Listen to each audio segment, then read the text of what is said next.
Apa kabar pemirsa TVR Parlemen dimanapun Anda berada? Berjumpa lagi bersama saya Anggun Oktarini dalam program TVR 17. Tepat pukul 17 waktu Indonesia Barat, kami hadirkan kepada Anda sejumlah informasi paling baru dan menarik seputar kinerja dan kegiatan DPR RI yang telah disajikan oleh redaksi TVR Parlemen.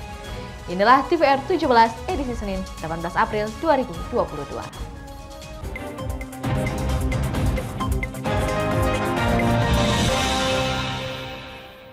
Sebelum menutup masa sidang ini, DPR RI bersama pemerintah telah mengesahkan rancangan Undang-Undang Tindak Pidana Kekerasan Seksual atau TPKS menjadi undang-undang.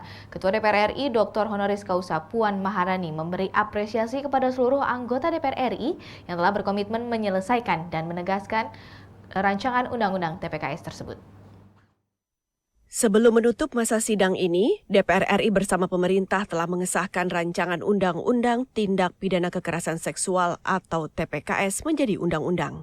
Ketua DPR RI Dr. Honoris Causa Puan Maharani memberi apresiasi kepada seluruh anggota DPR RI yang telah berkomitmen menyelesaikan dan mengesahkan rancangan Undang-Undang TPKS. Dalam rapat paripurna penutupan masa sidang 4 tahun sidang 2021 hingga 2022, di Gedung Nusantara II DPR RI, Puan Maharani mengatakan, Undang-Undang TPKS yang baru disahkan menjadi pedoman penegak hukum dalam menyelesaikan kasus kekerasan seksual yang semakin marak terjadi di Indonesia. DPR RI berkomitmen untuk selalu menghasilkan produk legislasi yang bermanfaat bagi kesejahteraan rakyat dan kemajuan Indonesia. Semangat pembentukan Undang-Undang TPKS selain memenuhi kebutuhan hukum nasional, juga untuk memberikan perlindungan bagi korban serta pemenuhan hak-hak korban secara tepat, cepat, dan komprehensif. Kehadiran undang-undang ini agar menjadi pedoman bagi aparat dalam menghadapi dan menyelesaikan kasus-kasus kekerasan seksual. Undang-undang TPKS merupakan komitmen kita bersama agar tidak ada ruang bagi kekerasan seksual di negara Republik Indonesia. Ketua DPR RI Puan Maharani menambahkan, untuk melaksanakan tugas legislasi perlu ada komitmen dan perhatian bersama dari pemerintah. Dalam masa persidangan 4, DPR RI sedang melakukan pembahasan rancangan undang-undang pada tahap pembicaraan tingkat 1, di antaranya rancangan undang-undang perlindungan data pribadi, rancangan Undang-Undang Penanggulangan Bencana, dan revisi Undang-Undang Pembentukan Peraturan Perundang-undangan. Tim Liputan TVR Parlemen melaporkan. Komisi 11 DPR RI menyoroti tren inflasi yang terjadi setiap bulan Ramadan dan menjelang Hari Raya Idul Fitri, akibat kenaikan harga bahan pokok dan meningkatnya permintaan dana tunai oleh masyarakat. Komisi 11 DPR RI menyoroti tren inflasi yang terjadi setiap bulan Ramadan dan menjelang Hari Raya Idul Fitri akibat kenaikan harga bahan pokok dan meningkatnya permintaan dana tunai oleh masyarakat. Tim kunjungan kerja spesifik Komisi 11 DPR RI ke Jawa Barat menggelar pertemuan dengan Deputi Gubernur Bank Indonesia, OJK Jawa Barat, BPS, dan Bank Himbara dalam rangka meninjau kesiapan daerah pada bulan Ramadan dan menjelang Hari Raya Idul Fitri. Wakil Ketua Komisi 11 DPR RI Amir Uskara memaparkan, masyarakat dihimbau untuk lebih cerdas dalam melihat fenomena inflasi yang terjadi secara musiman setiap tahunnya pada bulan Ramadan dan Hari Raya Idul Fitri. Berbagai langkah antisipasi harus dilakukan oleh pemerintah untuk mengurangi beban masyarakat akibat naiknya harga kebutuhan pokok. Saya kira kalau dari hasil kunjungan kerja kita pada hari ini kita lihat bahwa memang di Jawa Barat ini kinerja dari OJK, BI dan juga perbankan kita cukup bagus. Walaupun di 2020 kemarin ada penurunan, tapi dari sisi perkembangan di 2021 maupun 2022 relatif cukup bagus, bahkan secara rata-rata nasional cukup bagus. Sekalipun inflasi di Jawa Barat ini memang di atas rata-rata nasional, itu juga tentu menjadi perhatian kita. Karena bagaimanapun jumlah penduduk Jawa Barat ini sangat representatif secara nasional, sehingga inflasi yang terjadi di Jawa Barat juga pasti akan berpengaruh secara nasional cukup signifikan. Makanya kita ajak kepada seluruh teman-teman untuk bagaimana supaya inflasi ini bisa terjaga secara maksimal. Sementara itu, Deputi Gubernur Bank Indonesia menjelaskan, kesiapan Bank Indonesia dalam menghadapi Ramadan dan Idul Fitri, yaitu melanjutkan arah strategi kebijakan pengendalian inflasi yang dirumuskan dengan 4K, yaitu keterjangkauan harga, ketersediaan pasokan, kelancaran distribusi, dan komunikasi efektif. Dari Jawa Barat, Julian, TVR Parlemen melaporkan. Komisi 6 DPR RI mendorong pemerintah khususnya Kementerian Perdagangan untuk menjaga stok dan harga barang kebutuhan pokok di pasar, terutama menjelang Hari Raya Idul Fitri mendatang. Komisi 6 DPR RI mendorong pemerintah khususnya Kementerian Perdagangan untuk menjaga stok dan harga barang kebutuhan pokok di pasar, terutama menjelang Hari Raya Idul Fitri mendatang. Wakil Ketua Komisi 6 DPR RI Muhammad Hekal memaparkan, dari hasil peninjauan ada beberapa harga kebutuhan pokok yang sedikit naik, seperti beras, telur, dan tahu, serta tempe. Sementara itu, harga minyak goreng curah masih jauh di atas harga yang telah ditetapkan pemerintah, yakni Rp14.000 per liter. Dan yang kita temukan memang ada beberapa yang masih kita tunggu, yaitu harga minyak goreng curah masih belum mencapai Rp14.000 sebagaimana yang diharapkan. Yang kedua, kita lihat harga daging juga masih tinggi dan cenderung akan lebih tinggi lagi sampai Hari Raya Idul Fitri. Sementara itu, anggota Komisi 6 DPR RI lainnya Siti Mukaromah menilai kenaikan harga komoditas bahan pokok dan pangan adalah sebuah kewajaran. Pasalnya, saat ini antusiasme masyarakat untuk berbelanja pada bulan Ramadan meningkat tajam. Saya pikir kalau hari ini harga ada kenaikan menjadi sebuah kewajaran. Karena memang Ramadan ini memang animo masyarakat untuk berbelanja itu semacam peningkatan dan penerimaan gizi itu akan lebih banyak lagi, dan ketika permintaan tinggi, barang juga terbatas, maka harga naik itu sudah menjadi hal yang wajar. Dari Jawa Barat, Nur Fuad, TVR Parlemen melaporkan. Pemirsa, sesaat lagi ada liputan mendalam khas redaksi TVR Parlemen yang mengulas tentang kesiapan mudik Lebaran. Selengkapnya setelah jeda berikut ini, tetap di TVR 17.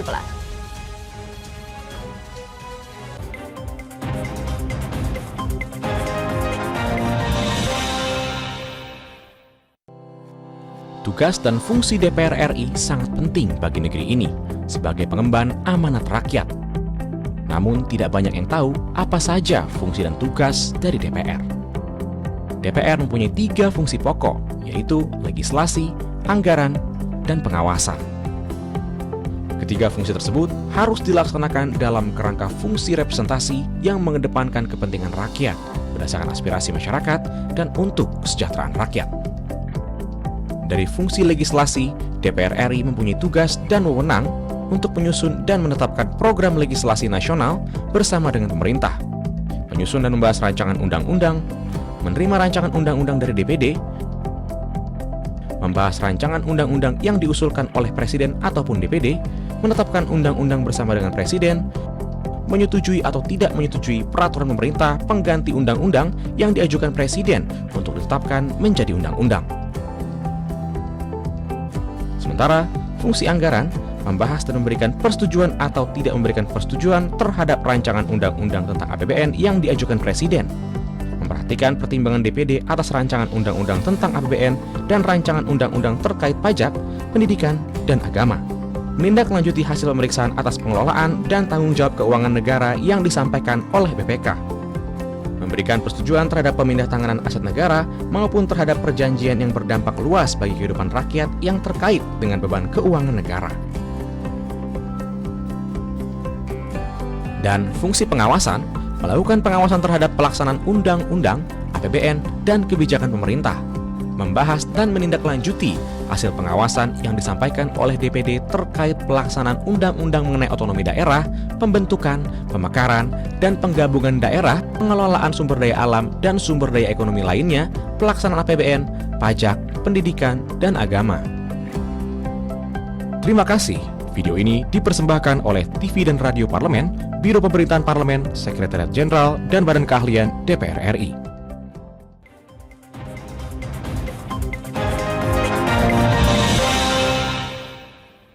Kembali di TVR 17, membludaknya jumlah masyarakat Indonesia yang akan mudik mungkin saja terjadi karena momen mudik ini sempat hilang 2 tahun belakangan akibat pandemi COVID-19. Ketua Komisi 5 DPR RI Lazarus menegaskan bahwa kesiapan infrastruktur darat menjadi fokus dalam mudik Lebaran kali ini. Simak liputan mendalam yang telah dirangkum oleh tim redaksi TVR Parlemen berikut ini.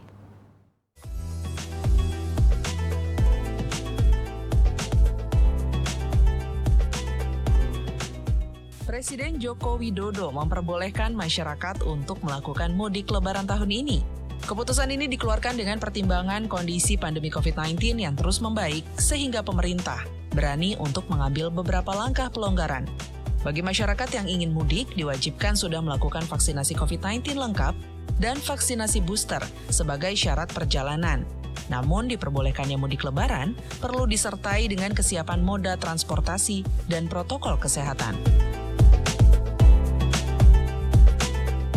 Anggota Komisi 6 DPR RI, Dedi Yefri Hanteru Sitorus mengatakan, perlu adanya integrasi antar moda transportasi untuk menyambut momen mudik Lebaran tahun ini.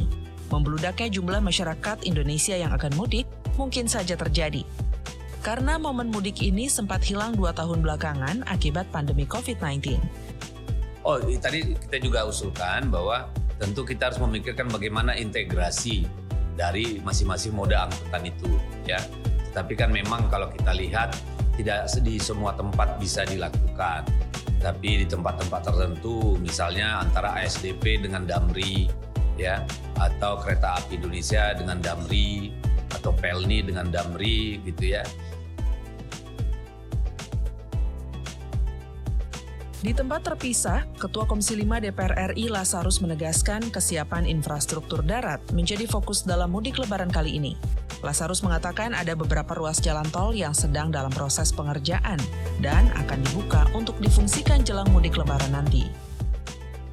Ada beberapa ruas tol yang sedang dalam pengerjaan nanti akan dibuka ya untuk fungsional ya. Kemudian posisi Pantura pun kondisinya sekarang sudah cukup bagus ya.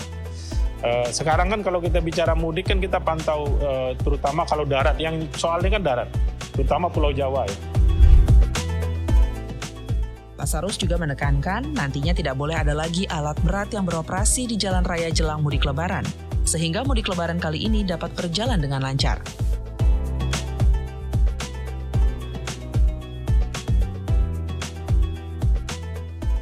Komisi 5 DPR RI baru-baru ini juga melakukan kunjungan spesifik ke Solo dalam rangka memantau kesiapan sarana dan prasarana mudik 2022. Anggota Komisi 5 DPR RI Novita Wijayanti mengatakan, sebagai salah satu moda transportasi yang menjadi primadona masyarakat, PT KAI diharapkan mampu meningkatkan kualitas dan kuantitas pelayanannya. Novita menegaskan antusias masyarakat terhadap kereta api diprediksi naik signifikan. PT KAI diminta untuk menyesuaikan jumlah gerbong dengan jumlah pemudik, terlebih tujuan Jawa Tengah dan Jawa Timur.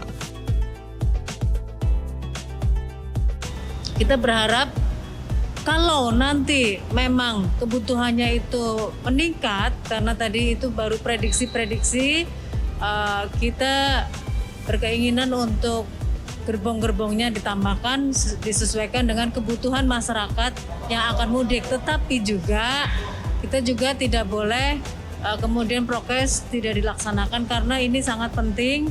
COVID melandai bukan berarti tidak ada, tetapi kita juga harus tetap menjaga sehingga tetap selain mudik lancar, selamat, tetapi juga sehat. Anggota Komisi 5 DPR RI Sri Wahyuni mengatakan, harga tiket terutama pesawat perlu menjadi perhatian serius Kementerian Perhubungan. Sri Wahyuni menegaskan pelaksanaan hari raya seperti ini jangan dijadikan momen bagi operator penerbangan untuk memainkan harga. Terlebih saat ini pasca pandemi, perekonomian masyarakat masih belum kembali normal. Tiket pesawat itu kadang-kadang gila-gilaan ya. Saya mengalami sendiri, harganya itu tiap hari berubah-berubah. Untuk orang yang keuangannya itu cukup atau berlebih tidak masalah ya. Bagaimana dengan masyarakat dan pas-pasan? Nah, ini menjadi perhatian dan itu kami tekankan banget supaya diperhatikan banget dan jangan main-mainkan harga seperti itu ya. DPR RI akan terus memantau persiapan dan pelaksanaan mudik Lebaran tahun ini, mulai dari keberangkatan hingga arus balik. DPR RI berharap mudik tahun ini berjalan lancar dan tidak terjadi kemacetan parah yang dapat merugikan masyarakat. Tim Liputan TVR Parlemen melaporkan.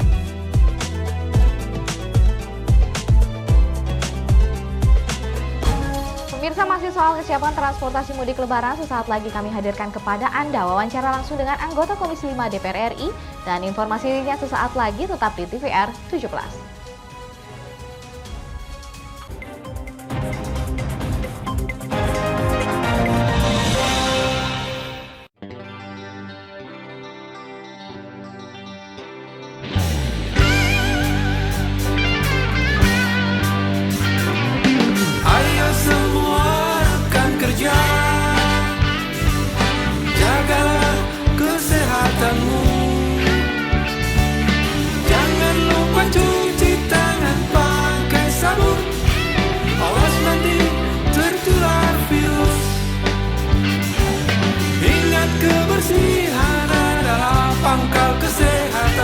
Kebersihan juga sebagian dari iman.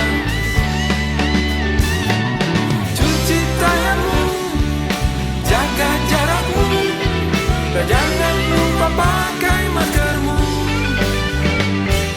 agar terhindar dari virus. Jagalah diri kita, teman dan keluarga kita, bersama kita pasti bisa. Bersama kita pasti bisa. Bersama kita pasti bisa.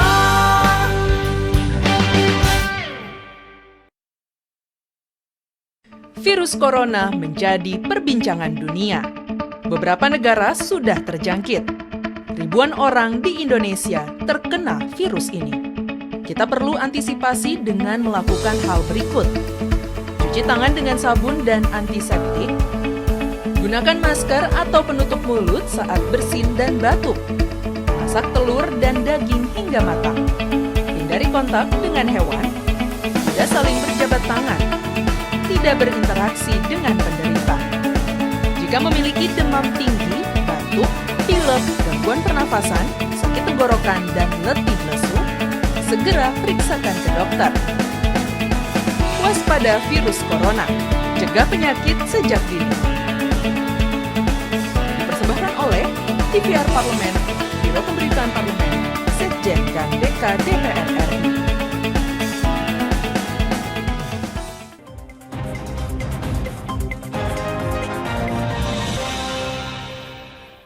Kembali di TVR 17, DPR RI terus memantau persiapan dan pelaksanaan mudik lebaran tahun ini, mulai dari pemberangkatan hingga arus balik.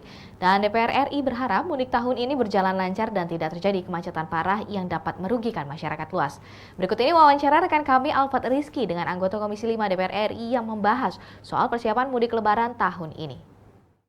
Selamat sore pemirsa TVR Parlemen dimanapun Anda berada. Seperti yang diketahui bahwa pandemi telah berlangsung 2 tahun lebih sehingga mengakibatkan masyarakat Indonesia selama 2 tahun juga tidak boleh mudik untuk kembali ke kampung halamannya. Namun di lebaran kali ini, lebaran mendatang, Bapak Presiden Jokowi sudah memberi sinyal lampu hijau bahwa masyarakat Indonesia ini sudah akan mudik. Nah, terkait dengan persiapan mudik di tahun ini, bagaimana persiapannya, saya akan berbincang-bincang dengan salah satu anggota Komisi 5 DPR RI, yaitu Bapak Syarif Abdullah Al-Qadri dari fraksi Partai Nasdem untuk daerah pemilihan Kalimantan Barat 1. Halo Bapak, selamat sore Pak. Sore. Kabar baik Pak? Alhamdulillah sehat. Pak, kan di lebaran kali ini kan kita masyarakat sudah boleh mudik Pak ya. Kira-kira Pak, dari segi persiapan kira-kira apa aja Pak yang perlu dipersiapkan untuk mudik kali ini Pak? Ya, yang pertama tentu kita sambut baik, ada diberikan kelonggaran masyarakat untuk melakukan mudik karena ini merupakan tradisi di Indonesia yang sudah berlangsung cukup lama, sehingga ini tentu merupakan satu hal yang cukup baik ya. Tentu untuk itu karena memang kalau kita lihat kita bisa petahkan itu kan sudah 2 tahun tidak bisa mudik ya karena pandemi. Nah, sekarang ini mudik tentu ini akan mungkin akan melebihi dari jumlah sebelumnya. Apalagi tadi paparan Kementerian Perhubungan itu sekitar 79.000 orang yang akan melakukan mudik seluruh Indonesia. Bahkan di Jawa sekitar 55 jutaan ya. 79 juta ya. Maaf, 79 juta, bahkan di Jawa 55 juta. Ini tentu akan cukup besar ya, hampir 3/4 penduduk Indonesia itu. Sehingga ini semuanya harus disiapkan. Kita tidak ingin terulang berapa tahun yang lalu yang berbesit itu ya, yang banyak juga meninggal korban. Ini semuanya, maka hari ini Komisi 5 mengadakan rapat semua pihak yang terkait, Kakor Lantas, Perhubungan, PU, BMKG, Basarnas, semuanya ini bagaimana bisa melakukan suatu kebersamaan untuk melakukan hal-hal yang berkaitan supaya tidak terjadi hal-hal sebagaimana yang tidak kita inginkan. Kemarin juga kita mengundang dari pihak udara, ya, Dirjen Udara, Angkasa Pura I, Angkasa Pura II, karena tentu juga ada sekitar sekian yang nanti akan berangkat lewat udara. Ini semua saya kira, pertama Menteri PU tentu harus melihat jalan-jalan nasional, terutama yang dilintasi oleh para pemudik ini yang masih mungkin dalam tahap perbaikan. Kita harapkan supaya sebelum menjelang mudik, menjelang liburan itu, mudik itu sudah harusnya rampung semua. Yang kedua juga dari Kementerian Perhubungan, Kakor Lantas, kemudian BMKG, Basarnas. Saya berharap ini ada simulasi di antara pemangku kebijakan tadi, supaya hal-hal yang kita perkirakan itu paling tidak minimal lah terjadi pada saat ini. Karena memang mudik kali ini saya perkirakan akan lebih besar yang akan melakukan itu dibandingkan tahun-tahun sebelumnya. Karena ada 2 tahun mereka tidak bisa mudik, baru sekarang mereka bisa mudik. Jadi saya kira ini harus betul-betul diseriusi, harus betul-betul sudah dari sekarang untuk dilakukan, kalau bisa 2-3 kali simulasi dengan berbagai macam variabel, sehingga hal-hal yang tidak kita inginkan itu tidak terjadi. Kalaupun terjadi ya sangat kecil lah. Pak, tadi Bapak kan mengungkapkan ada 79 juta ya Pak ya, untuk yang diperkirakan tahun ini akan mudik Pak. Nah ditambah tapi dengan untuk mudik yang tahun ini Pak, itu kan diwajibkan untuk booster Pak. Nah itu pengecekannya seperti apa Pak? Kalau misalkan pengecekannya di jalan langsung, apakah tidak malah menimbulkan kemacetan? Nah mekanismenya yang seharusnya dilakukan seperti apa Pak menurut Bapak Pak? Ya saya kira itu tentu harus menggunakan hal-hal yang ini, terutama kalau udara mungkin bisa ya, kan langsung masuk ke kartu lindung ketika mereka naik atau kendaraan umum, kereta api umum. Tinggal memang yang harus dicarikan formulanya itu berkaitan dengan kendaraan umum, kan tidak mungkin mengeceknya di tol ya dengan kondisi ramai seperti itu. Saya kira ini harus makanya saya katakan tadi harus ada simulasi-simulasi yang harus dilakukan kaitan dengan ini. Tapi kalau lewat udara, lewat angkutan umum, pada prinsipnya tidak ada masalah kan. Pada saat dia membeli tiket sudah kelihatan, pasti akan masuk di kartu lindung. Nah, Pak, terkait dengan mudik tahun ini Pak, terakhir dari saya Pak, harapannya baik dari penyelenggara aparat-aparat yang mengawal mudik ini atau dari ke masyarakatnya juga Pak, harapannya Pak? Ya harapan saya para penyelenggara mudik bisa untuk bagaimana menekan terhadap ketidaknyamanan, artinya kemacetan juga jangan sampai terjadi macet yang luas, kemudian juga safety-nya dari sisi keamanan harus betul-betul terjaga. Yang kedua juga masyarakat harus mengerti. Pertama masyarakat harus mematuhi terhadap prokes COVID ini yang sudah ditentukan bagaimana dia harus booster. Jadi jangan sampai tidak booster dia nanti ke daerah. Ini saya kira harus dipatuhi dan ini harus terus kita sosialisasikan supaya hal-hal yang menjadi kewaswasan kita ya terhadap mudik Lebaran kali ini tidak terjadi sebagaimana yang kita bayangkan. Bapak terima kasih atas waktunya. Baik pemirsa, itulah tadi bincang-bincang saya dengan salah satu anggota Komisi 5 DPR RI yaitu Bapak Syarif dari fraksi Partai Nasdem. Terima kasih atas perhatian Anda pemirsa, kembali ke studio. Ya pemirsa, itu tadi laporan dari rekan kami Alfat Rizky soal mudik lebaran. Dan berikutnya kita akan beralih ke segmen media nasional yang menyoroti isu-isu aktual dan terkini serta tanggapan dari anggota Dewan usai jeda sesaat lagi. Tetap di TVR 17.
Kembali di TVR 17, pemirsa, kali ini kita masuk ke segmen media nasional dan mari kita simak bersama apa yang disoroti media nasional tentang isu-isu terkini bersama rekan kita, Rini Reski.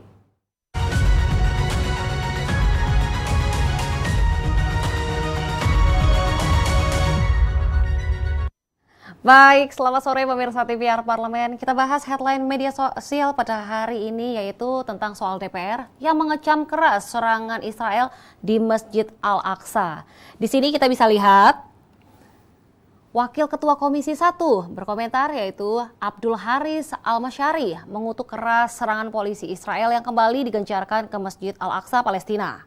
Serangan brutal yang dilakukan oleh kepolisian Israel ke dalam masjid itu mengakibatkan ratusan warga Palestina terluka, termasuk di dalamnya wartawan, tenaga medis, hingga jemaah perempuan. Dan di sini menurut Haris, segala tindakan kebiadaban Israel tidak dapat dibenarkan sama sekali. Selain itu terjadi pula upaya sistematis untuk terus menggusur rumah warga Palestina di tepi barat dan ribuan kejahatan yang terus dilakukan Israel selama pendudukan di Palestina. Dan di sini dalam catatan DPR sedikitnya terdapat 15 resolusi Dewan Keamanan atau DKPBB terkait Yerusalem dan 1 resolusi penting Majelis Umum PBB nomor 181 tahun 1947 yang menetapkan Yerusalem sebagai wilayah yang berada di bawah kewenangan internasional dan diberikan status hukum dan politik yang terpisah. Di sini juga, menurut Haris, resolusi-resolusi tersebut seperti tidak ada artinya bagi Israel. Oleh karena itu, Haris meminta agar pemerintah Indonesia melakukan penggalangan dana untuk bantuan meringankan beban korban serangan Israel. Dan di sini juga selain upaya agar pemerintah mengirim bantuan ke Palestina, DPR RI meminta agar Kementerian Luar Negeri RI mengajukan protes ke Perserikatan Bangsa-Bangsa atau PBB. Nah, itu tadi berita yang terbit pada hari ini yang ramai di media sosial yaitu tentang serangan ke Al-Aqsa. Kita menuju ke berita selanjutnya yang juga menjadi sorotan di banyak media online nasional. Tentunya soal Ketua DPR RI Puan Maharani yang meminta anggota DPR RI turut mengawasi pasokan dan lonjakan harga pangan jelang Lebaran. Di sini kita bisa lihat di layar kaca Ketua DPR RI Puan Maharani berkomentar mengingatkan kepada seluruh anggota Dewan yang sedang menjalankan masa reses pada 15 April sampai dengan 16 Mei 2022. untuk turun langsung mendengar aspirasi masyarakat di daerah pemilihan atau dapil jelang mudik lebaran. Dan sejumlah permasalahan mulai dari pasokan distribusi hingga lonjakan harga bahan pangan dan juga kerap terjadi sebelum memasuki Hari Raya Idul Fitri. Dan untuk itu seluruh anggota DPR RI perlu melakukan fungsi pengawasan untuk memantau harga pangan di dapilnya masing-masing. Dan sejumlah masalah seperti pengamanan dan juga pengawasan pasokan serta distribusi bahan pangan selama bulan Ramadan dan Idul Fitri hingga persoalan kelangkaan dan lonjakan harga minyak goreng hingga kenaikan harga BBM perlu diawasi secara seksama. Di sini juga Ketua DPR RI menegaskan, masa reses merupakan kesempatan bagi seluruh anggota DPR RI untuk menyapa dan mendengar aspirasi rakyat sesuai dengan tugas pokok dan juga fungsi DPR RI. Puan juga meminta kepada seluruh stakeholder untuk tetap mematuhi protokol kesehatan saat mudik lebaran nanti. Menurut Puan, perlu koordinasi antara pemerintah daerah dengan pengelola tempat wisata saat libur lebaran. Nah, jadi siapa nih yang sudah bersiap-siap untuk libur lebaran nanti karena liburnya cukup panjang. Dan itu tadi, tentunya kita harus tetap mematuhi protokol kesehatan dimanapun berada. Ya, itu tadi headline media online pada hari ini yang menyoroti soal DPR RI yang mengecam serangan Israel di Masjid Al-Aqsa dan juga Ketua DPR RI Puan Maharani yang mengingatkan agar anggota Dewan turut mengawasi pasokan dan lonjakan harga pangan jelang lebaran. Kita kembali ke Anggun Oktar ini. Silakan Anggun.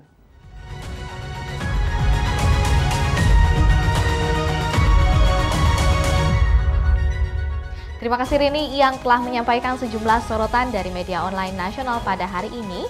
Pemirsa TVR Parlemen, segmen media tadi sekaligus menutup program TVR 17 edisi sore hari ini. Jangan lupa kembali kami ingatkan kepada Anda virus COVID-19 masih ada.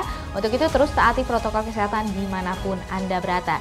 Kami mengucapkan selamat menunaikan ibadah puasa Ramadan bagi Anda yang menjalankan. Dan saya Anggun Oktarini serta segenap kru TVR Parlemen yang bertugas mengucapkan terima kasih dan sampai jumpa.